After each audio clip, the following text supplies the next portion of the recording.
நாம் இன்னைக்கு அரிசி மாவு வச்சு பூரண கொழுக்கட்டை தான் பண்ண போகிறோம். கொழுக்கட்டை பண்ணுறதுக்கு ஒரு பவுலில் 1 கப் அளவுக்கு அரிசி மாவு சேர்த்துடலாம். இது கூட கொஞ்சமாக உப்பு, 1 ஸ்பூன் அளவுக்கு ஆயில் சேர்த்துடலாம்.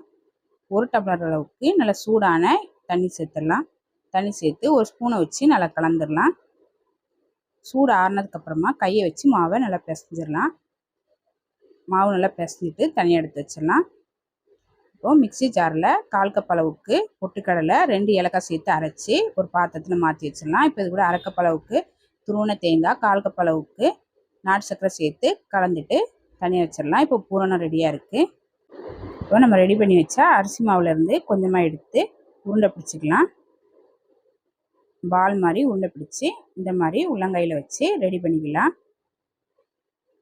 இப்போ இதில் நம்ம ரெடி பண்ணி வச்ச 1 ஸ்பூன் அளவுக்கு பூரணத்தை எடுத்து உள்ளே வச்சு நல்லா கொழுக்கட்டை சேஃப்க்கு ரெடி பண்ணிடலாம். இந்த மாதிரி பால் மாதிரி உருட்டி எடுத்து எல்லாத்தையுமே ரெடி பண்ணி இட்லி தட்டில் வச்சு மூடி போட்டு அடுப்பை மிதமான தீயில வச்சு ஒரு 10 நிமிஷத்துக்கு நல்லா வேக வச்சிடலாம். ஒரு 10 நிமிஷம் நல்லா வெந்ததுக்கப்புறமா ஆற வச்சுட்டு இப்போ எடுத்து வச்சுருக்கிறேன். ரொம்ப டேஸ்டான அரிசி மாவு பூரண கொழுக்கட்டை ரெடி. இந்த மாதிரி செஞ்சு பாருங்கள்.